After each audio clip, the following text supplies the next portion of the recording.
double back to a couple of things, but I did want to get to the CDC situation because it's pretty dramatic. And what's happening there is that the RFK Jr. run agency is hiring somebody who is a nurse and former head of a group that is an anti-vax group to work in the Office of Vaccine Safety. Her name is it's Lynn Redwood. It's Lynn is a guy, right? I thought no, she's a woman. Yeah. I'm sorry.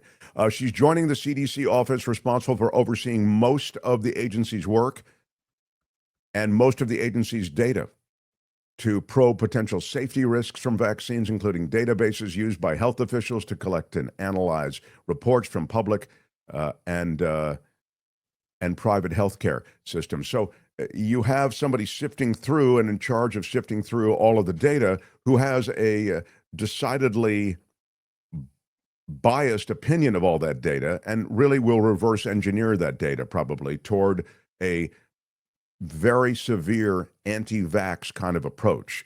I wonder if you could run the Offit stuff, Albert. I have a quick, he's a friend of the show, has been on the show before. Dr. Offit knows the vaccine world so very, very well, has authored scholarly papers on SAME and has written books about SAME. When it comes to vaccine safety, vaccine policy, I think he is on Mount Rushmore when it comes to these things. Give me a little bit of Paul Offit in this interview this morning, and then I'll follow up on the other end. Well, so anti-vaccine activists have been shouting from the sidelines for decades. Now they're making policy. We have an anti-vaccine activist and science denialist as the Secretary of Health and Human Services, who basically fired 17 people who were members of the Advisory Committee for Immunization Practices, who went through the proper vetting process, made sure they didn't have conflicts of interest, made sure they had the expertise that could give us the advice we needed. He fired all those people. Then what he did is he brought in 8 people. Now one of them backed off, so it's 7 people who would have never passed the confirmation process, who don't have the expertise we need to give good advice. And what they're doing is they're just putting forward what is typically anti-vaccine tropes, like kids are getting too many vaccines too soon, so we need to reevaluate that. Why are we giving a hepatitis B birth dose, et cetera, et cetera? And so you're now just seeing anti-vaccine activism move into the center of public health. And Dr. Offit, in fact, so there you go. I thought that was essentially a great summary of where we are when it comes to the anti-vax programs. People will die because of this BS, says IPX Studio. I think this is exactly right. I think that people will die as a result of this. This is a really scary policy put in place. And in no small way, as I was mentioning to you before, I think it's the result of, in part, it was animated by a lot of policy associated with how we handled the last pandemic, with the mandates, et cetera. And who agreed with me on that was Scott Gottlieb, the guy we used to, remember we had him on the radio a bunch of times, Albert? Here's Scott Gottlieb this morning. What they do. Yeah, you certainly don't want to see that happen, that there is a backlash to this anti-vax movement because we've seen the consequences of it, because a lot of people are going to be harmed in the process. Right. But the problem is that these sort of sentiments have been fueled over a long period of time, certainly accelerated during COVID. The mandates, I think, fueled a lot of the anti-vaccine backlash. And by the way, I remember you saying this during COVID, that you worried the way the administration was going about it at the time. Well, I was against the mandates, you were against the mandates. For this reason, we said it on this show that it would fuel an anti-vaccine backlash. And I think that was a tipping point of sorts. But the problem is this is going to be a very long cycle. We've now built a lot of anti-vaccine sentiment. Secretary Kennedy is fueling that with what he's doing in groups like the ACIP that he's constituted. The consequences of this are going to be felt for years. They're going to grow over time. We've seen MMR vaccination rates sharply declining. More than 50% of states are well below herd immunity. There was just a survey put out. Some states are below 70%. So they're going to have potentially outbreaks.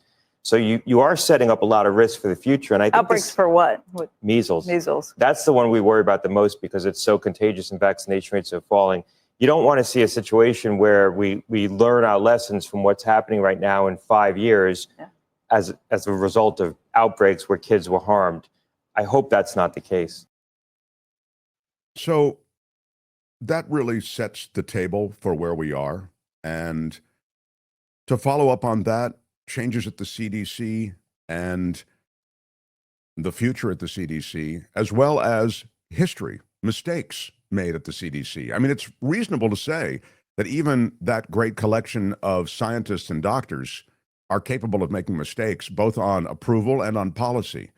For that, we have our next guest, Dr. LeBaron. Take a look.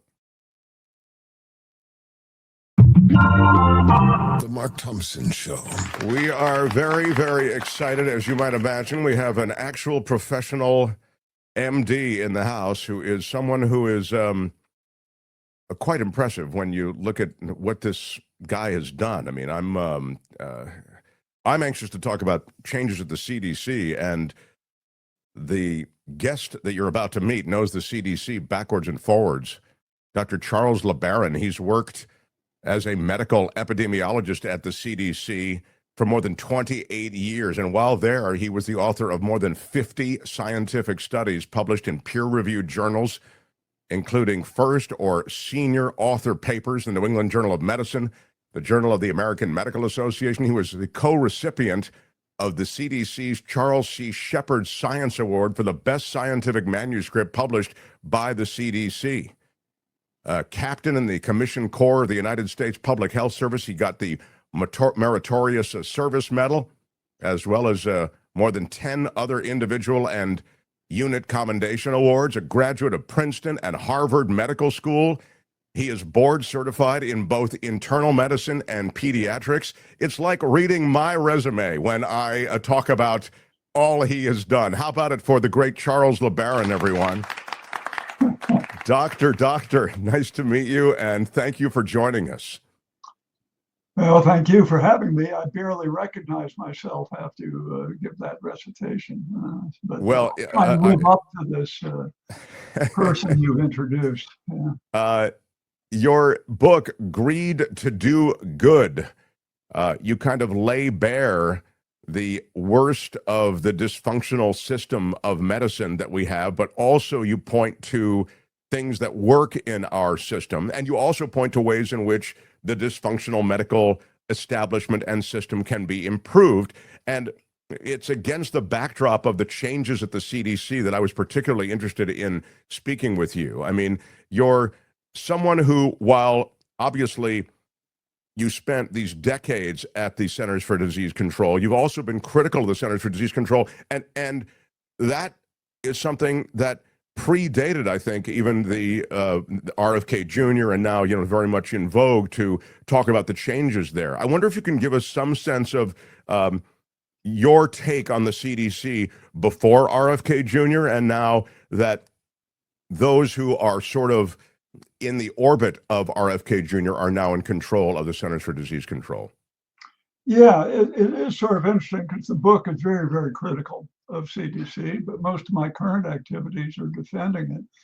And the paradox in that situation, I don't find a paradox, but the only thing I can come up with is Mark Twain, of all people, defined a patriot as someone who is for his country all of the time and for his government some of the time.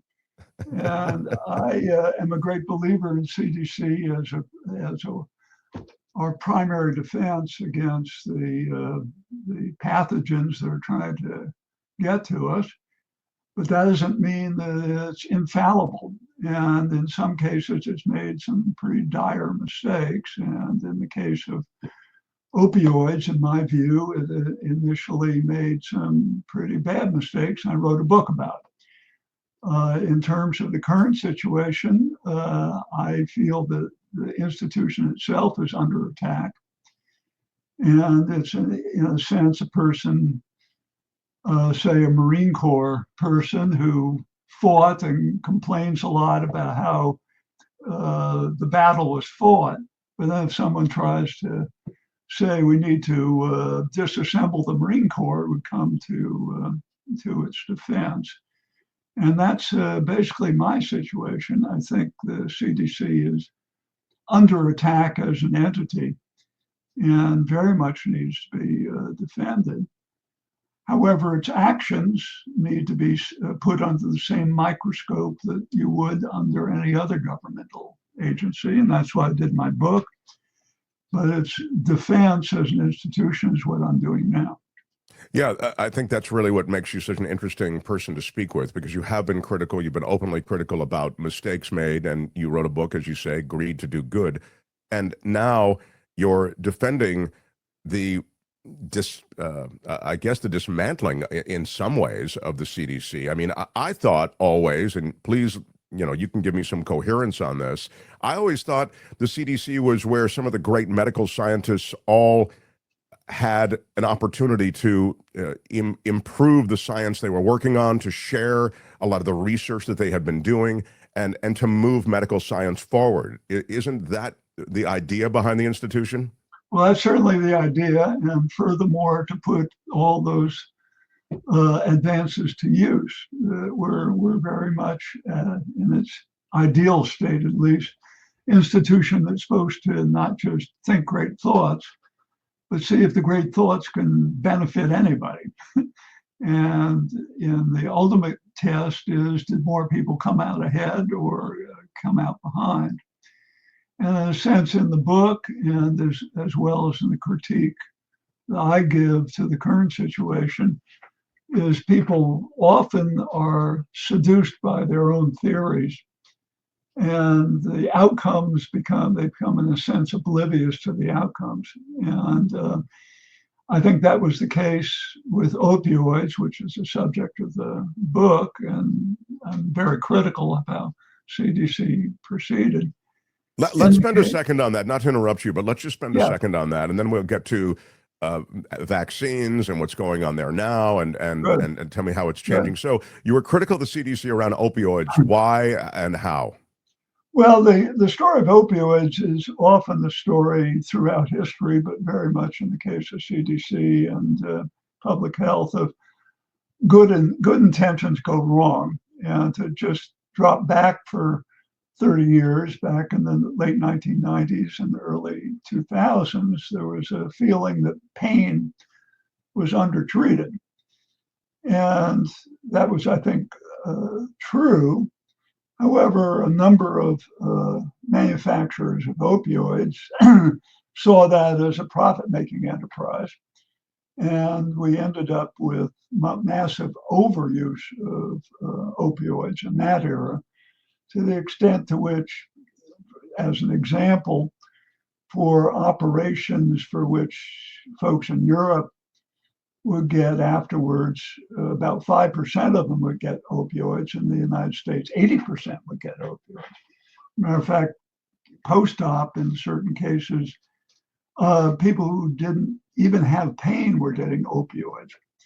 So there was, in a sense, massive overprescription of it. And that's just that's in the culture of medicine at that point, where it's just sort of de rigueur, that it just, of course, everybody gets these opioids as sort of a handout post-surgery. It becomes this panacea that, I mean, why was it overprescribed in that way? Well, there was this thinking that no one should be in pain. Now, it's hard to disagree with that.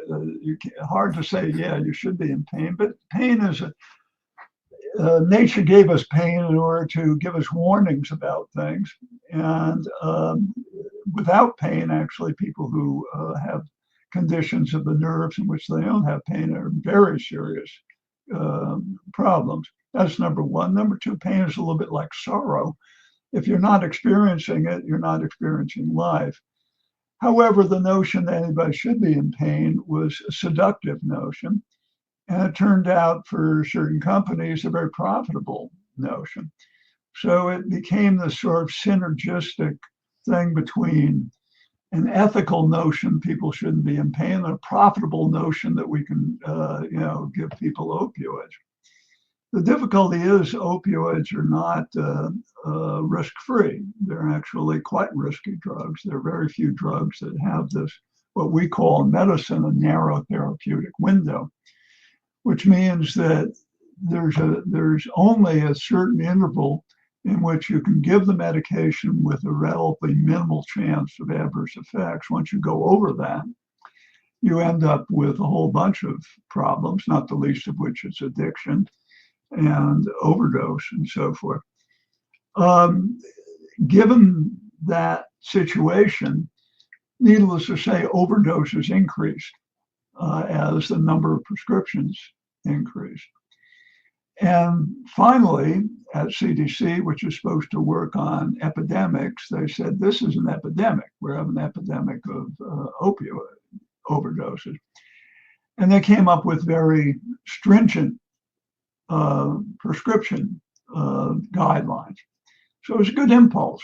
There was the idea we got to rein this in. Good impulses don't always produce good results. And that's something that's throughout both history and throughout medicine. And in this case, if you've created a group of people who are opioid dependent, and then you cut them off from legal access to legal opioids, and you don't provide any treatment, and you don't have easy access to antidotes, it presents a problem. And not only to present a problem, but for the cartels, it produced a great opportunity. They say, hey, now we have a market share that we can really expand. We used to be limited to inner city heroin. Now we can really go after college kids, we can go after old ladies, we can go after everybody that previously had been not part of our target demographic. As a result, fentanyl in particular, which is a very potent opioid and easily smuggled, basically exploded across the country. And as a result, because the cartels aren't quite as scrupulous in their dosaging and laboratory methods as FDA approved things, overdoses just grew and grew and grew. And it's a paradox that a good intention by CDC to restrict prescription opioids had the unintended consequence, but really explosive consequence, of producing double number of overdose deaths. And in a sense, there's no dishonor in any situation in public health where you come up with a plausible approach and you implement it. Where dishonor comes in is what Winston Churchill said. He said, no matter how beautiful the strategy, one should always occasionally consult the results. And in the case of CDC, rather than consulting the results, they became enamored of the notion that we have to restrict prescriptions. And it took them a long time. It took them about 5 years to finally say, all we're doing is driving people into the illicit area. And we got to fall back a little bit on the draconian restrictions on prescriptions and emphasize antidotes and treatment a little bit more. I don't want to spend all our time, which is limited, on this, but it is intriguing because as I read about this through the this long period of time that we've been wrestling with this problem in this country and beyond, I was reading about those things that were quite effective in attacking pain, ibuprofen, Tylenol, these things that had apparently as good a track record in treating a patient's pain as did opioids. Is that really true? I mean, that stuff these opioids are so powerful. I can't believe that they're no more powerful than extra strength Tylenol in treating my pain. Well, number one, there are a number of studies that indicate for almost all pain that most people experience, there is no need for opioids. If you have a wisdom tooth removed, Tylenol or Advil or any of the relatively available medications that don't require prescription are equally effective. Where opioids are necessary is when you're dealing with either extremely severe pain. Let's say you're going to have a major operation. You're going to need something stronger because the Advil group and the Tylenol group have a ceiling on what they can do. And so that in most cases, opioids aren't needed.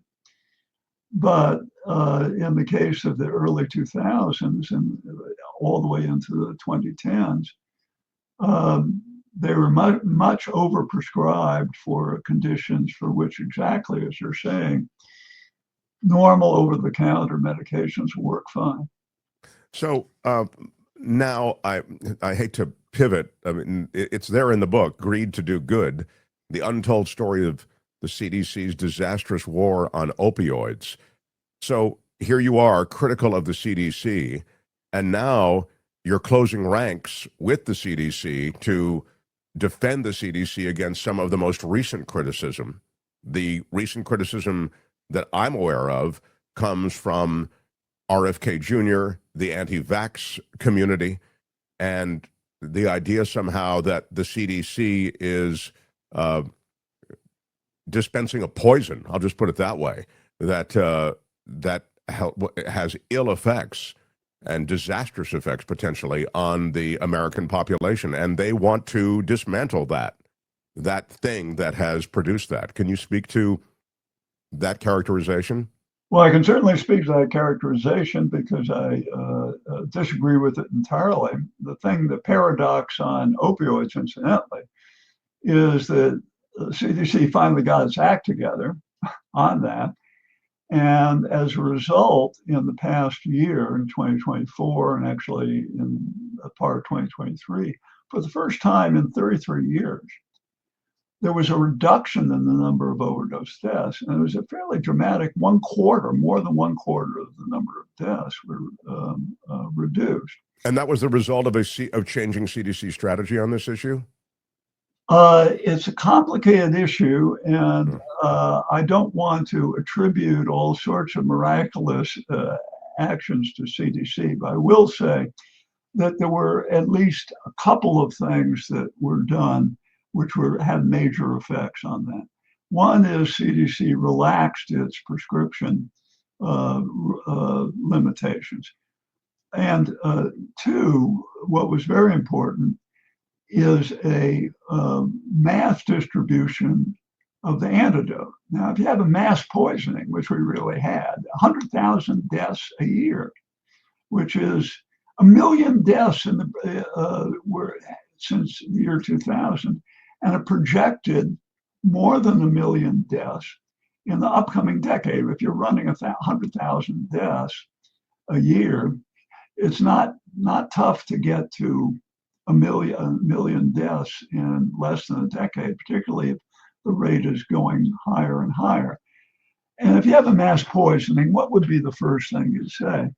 You'd say, we need to get the antidote out at about the same level as the cartels are putting out the poison. And finally, you'd think, boy, that took a while to figure out. Why did that take a while? Well, I'm not going to justify that it took a while. But finally, figured that one out. And there was mass distribution of naloxone, which is a antidote, in particular in a form which is easy for lay people to administer. A nasal thing is put up at the nose and give it a squirt. You don't have to get out needles and injection and things like that. What does that stuff do, just out of curiosity? I mean, like, how does that work within the body? Well, it blocks the receptors that opioids attach to, and it prevents the opioids from basically, the way you die from opioids is respiratory depression. You forget to breathe, basically. And it basically blocks the receptors that the opioid would attach to. And as a result, you keep breathing. And that's the major effect on it. And it's, in my opinion, the key strategy. That's the first thing. The problem is it's a symptomatic strategy because you need to get to the underlying problem is why are people taking a whole bunch of opioids?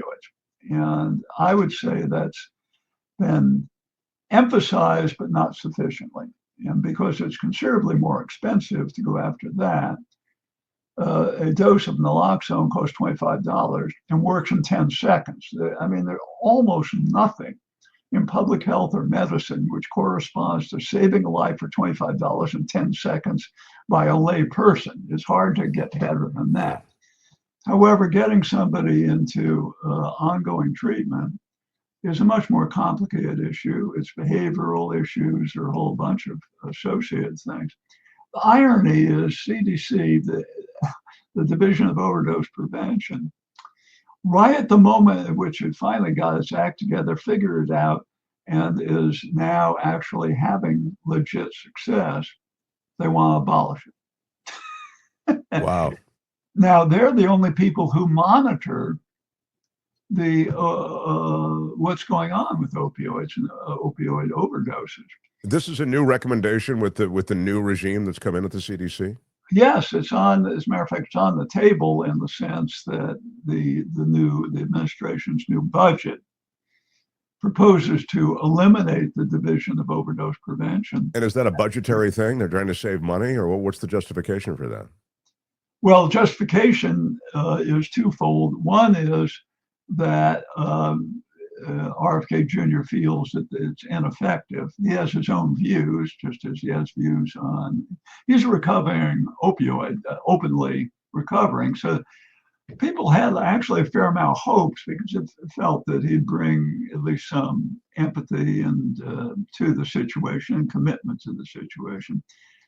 Unfortunately, as with vaccines, he seems to bring, reminds me of the old CDC thing, a theory about opioids, which is not favored by the facts. His view of the matter is if this is proposal, if we create a lot of healing farms, in other words, a bunch of organic farms out in rural areas, and have all the addicts go to these farms and work on producing vegetables that will somehow get our way out of the opioid epidemic. Unfortunately, the people who are taking opioids are not real enthusiastic as a population. That's a hard sell.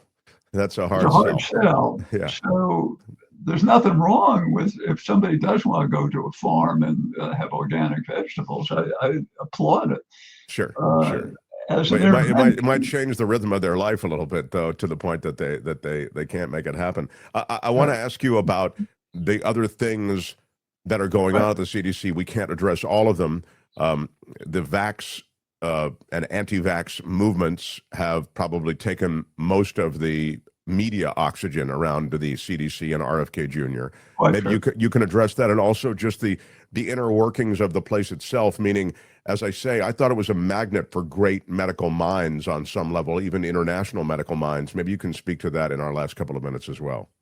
Absolutely. As a matter of fact, what I did at CDC was measles elimination. That was my job. I wasn't in the opioid zone. This has to be a rough couple of years for you then, huh? Well, it's a rough couple. What is it? Are we at 100 days? I think. When did the break? But the measles outbreak, started, I want to say, just a couple of years ago. There was an outbreak in Southern California around Disneyland and Santa Monica, California. I think also in the Bay Area. You probably know exactly where, but I'm just saying this is my recollection. It happened in the last couple of years. Your recollection is correct. We're under attack from measles from all over the world. The world is awash in measles. What we accomplished back in 2000 as part of our group was the elimination of ongoing transmission. Sort of a technical term, but that basically means that, we're going to have imports. We're going to be under attack. But did they take root and keep transmitting throughout the country? And basically through high immunization levels, we stopped it. And it may sound ironic, but imports are our friend. It sounds strange, but they're constantly testing our defenses. If something comes in from the Philippines, if something comes in from Ghana, we love it because we say, okay, does it transmit? Does it keep going? Does it establish itself as an outbreak? And the answer is no. For 25 years since we eliminated the ongoing transmission, it's never taken hold. Now here we are, thanks to a lot of misinformation that's been promoted about how bad vaccines are. It looks like there are ongoing chains of transmission that are starting to establish themselves. And that means we're back to where we were. And most of this problem arises out of misinformation about the vaccine. In a sense, it's the opposite of misinformation about opioids. And opioids are considered erroneously very safe. And then we had an explosion of it. Now we have one of the safest things basically in medicine, and they're considered unsafe. And that has produced we're going to have even worse problems than measles. I hate to say it, because measles is a highly infectious pathogen, but only kills about 1 in 1,000. Once we indicate the vaccine, it's the early warning system on the vaccine preventable diseases. It's telling us that other diseases are en route, and they kill much higher proportion of people. This is our chance to do something right, and instead, unfortunately, with the person who's in charge now, we're probably going to do something that's wrong. Are other countries and residents of other countries safe, and Americans now are exposed because of changing policies at the CDC? Well, we are an example to the rest of the world. That may sound strange in some ways, because we certainly consider ourselves often very astray from the truth, but we actually are an example in public health. And the more you're saying we're a positive example, is what your point is, typically. Yeah. But might the European Union, given the fact that we're going to, we've taken one step forward and 3 steps back maybe now, might the European Union be more of a guiding light? Will those residents, just to play out the question about an epidemic or pandemic, will they be safer because they have essentially people in charge of their public health who have their act together more than we do? They're less subject to the kind of vaccine misinformation than we are, because there seems to be a greater degree of trust. Right now, I would say that it's really testimony in some ways to a process which I don't thoroughly understand. But if you go back 20 years, when I was starting to work at CDC, the level of trust of what CDC had to say was very high. It was among the highest in the nation among agencies. It was up in the 80 or 90%. It's very low now. And the process that diminished its level of trust is not one I fully understand, but the COVID situation certainly created a politicized environment around public health, which accounts for some of it. But other part of it is what I was discussing with opioids, that once you are undermined trust in one area, there's a tendency to distrust in other areas as well. And reestablishing that trust is going to be very important. If we're going to be able to do it in the current environment, it's going to be very hard, I think. Yeah, it does feel like an uphill climb. And across the board, frankly, a lot of the faith we've had in government and the honesty of government, it just seems to be undermined all at one time.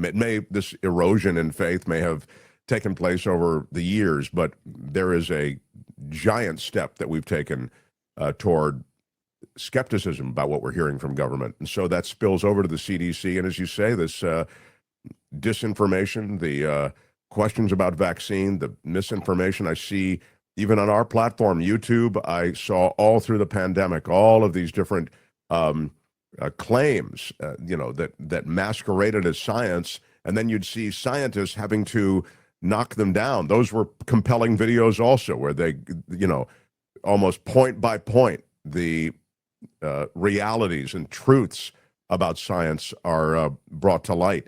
It's a scary time, and I'm glad we got a chance to address some of it. And I love the fact that you have been both critical of your former institution and also in defense of it. Here's the book. It's Greed to Do Good, The Untold Story of CDC's Disastrous War on Opioids. And Charles LeBaron also, as we've said, speaks to the good things about CDC and about what may happen moving forward and how we should all, on some level, try to have faith in medical science. I mean, again, I don't mean to put words in your mouth, but this is what I'm getting from our conversation. And I'm concerned. I'm anxious. And I suspect that the medical community shares a bit of that anxiety as well, don't you think? I think so, and they'll apply Ronald Reagan's thing, trust but verify. You should ask us, okay, we're going to trust you, but we want to see, the data. And we should apply that to people in charge of us as well. Yeah, indeed. That's well said. What a pleasure to talk to you. What a pleasure to meet you. And we'll have a link to your book so that maybe some of your thoughts that you've put down in this latest work get out there to our audience who want to follow up. So thank you so much, Doctor. Maybe it's the first of many conversations in the next couple of years. I'd love to have you visit again. Very good, Mark.